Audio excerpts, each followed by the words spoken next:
Hi guys, so back from another recess, PMQs this week focused mainly on Brexit, or more precisely, the Northern Ireland Protocol. Starmer's line of attack was twofold, calling out the lies that were spewed by the former Prime Minister Boris Johnson when he said that there would be no border in the Irish Sea and that businesses in Northern Ireland would not need to complete any paperwork. In fact, if they were asked to, they should throw it in the bin. The second line of attack was to force a wedge between Rishi Sunak and his backbenchers by asking him to be honest on things that we all know he will have to accept, but refuses to do so because he wants to keep the ERG and the DUP on board. Oh yes, and Sunak came up with a ridiculous list of requirements for the EU. Have a listen to this. As he knows, we are still in active discussions with the European Union, but he should know that I am a Conservative, a Brexiter and a Unionist, and any agreement that we... Sorry to interrupt so quickly, but a Conservative, a Brexiter and a Unionist. What has this got to do with anything? A Conservative. So the EU must accept that I'm a Conservative, a Brexiter and a Unionist. Well, the last two are contradictory, actually. If you're a Brexiter, you can't really be a Unionist, because we saw that Brexit broke the Union, and when it came to supporting Brexit over the Union, Brexiters in England put Brexit first. We reach needs to tick all three boxes. It needs to ensure sovereignty for Northern Ireland, it needs to safeguard Northern Ireland's place in our union, and it needs to find practical solutions to the problems faced by people and businesses. Okay, first of all, sovereignty is not an issue. It's already been confirmed that sovereignty is not a problem. The Northern Ireland's position within the United Kingdom has not changed. We're just talking about goods moving from Great Britain to Northern Ireland. So Northern Ireland's position constitutionally has not changed one iota. And when it comes to goods or dealing with the problems, well, the EU has went beyond the requirements that businesses have asked of them. Last year or the year before, the EU met with businesses and said, okay, what problems do you have? How can we help? What can we do to resolve these problems within the framework of the protocol?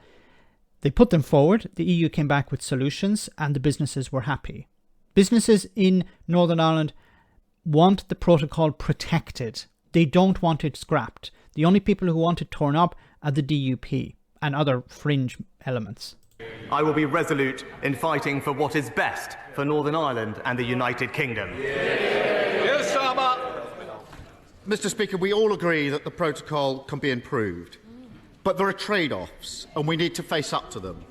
His predecessor told businesses that there would be no forms, no checks, no barriers of any kind.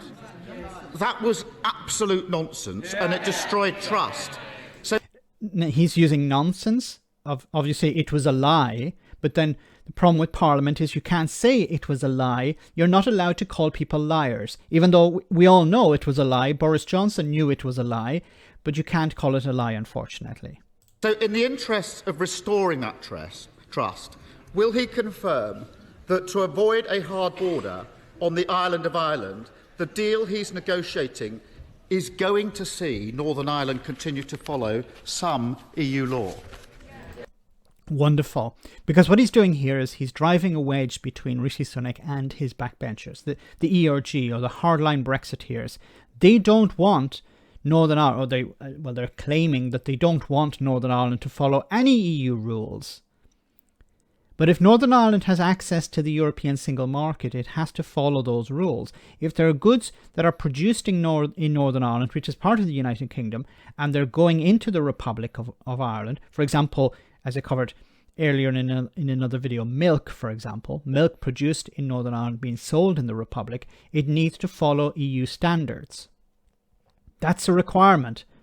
If Northern Ireland is not part of the European Union, but it has to follow those standards if it wants to sell goods into the Republic, which is part of the single market as well. Prime Minister. Well, Mr. Speaker, I think that the honourable gentleman is jumping ahead. We are still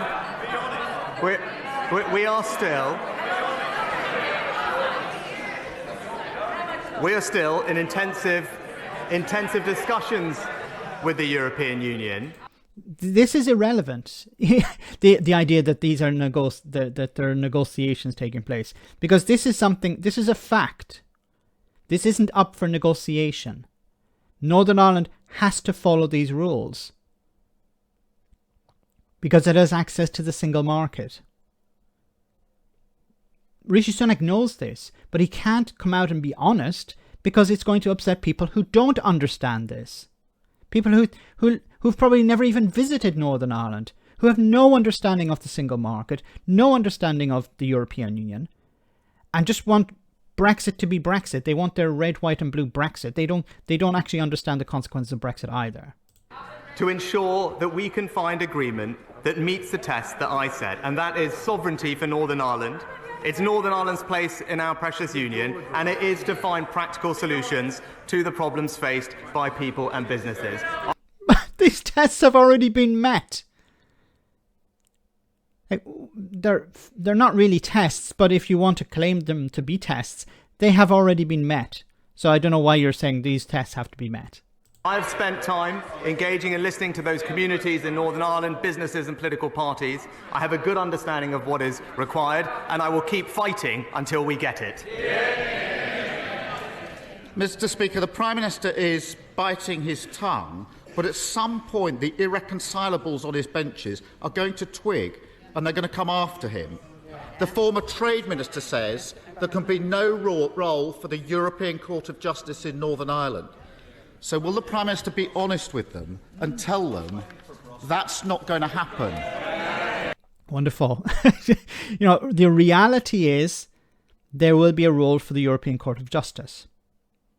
Because if Northern Ireland is selling goods into the Republic, it has to follow those rules. And if there are any issues of EU law, they have to be resolved at the European Court of Justice. Now, I think what's going to happen maybe is that there is an agreement to have some sort of arbitration panel before you get to the European Court of Justice. But the European Court of Justice will remain as the final arbiter. So I think what they'll try and do is they'll try and sell, we've set up an independent arbitration body that will deal with these disputes. And then they won't talk about the European Court of Justice. This is what I think is the British government are going to sell to the DUP and to the ERG. Mr. Speaker, now again, we need to keep going to actually secure an acceptable agreement. But obviously his response to all of this is a bit like, wait for Stu Gray's report.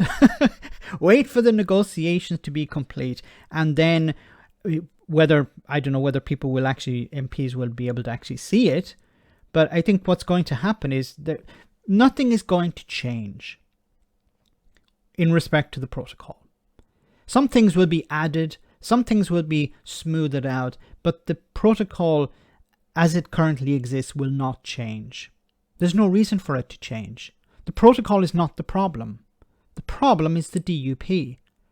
The DUP who want a hard border on the island of Ireland, and the UK government aren't going to agree to that. No British Prime Minister would agree to that because the consequences would be dire and the benefits would be zero. Just think about it for a moment. What is the benefit for the United Kingdom with having a hard border between Northern Ireland and the Republic of Ireland? I can't think of any benefits. The only people who would benefit from it are the DUP, because they would be happy to see violence return to Northern Ireland. But nobody else wants it. The UK government don't want it. The Irish government don't want it. The EU don't want it. And the United States government don't want it, be it Republican or Democrat. Nobody wants it apart from the DUP. And this sort of charade, this pantomime of going round in circles is going to come to an end at some stage.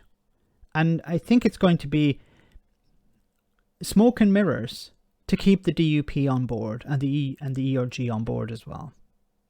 But there is a risk to Rishi Sunak that the longer this goes on, there's a risk that he would be brought down by people within his own party who don't understand Brexit, who don't understand the Northern Ireland Protocol, and don't understand Ireland. Let me know in the comment section, guys, what you think about all of this. As always, your comments are greatly appreciated. Thanks a lot.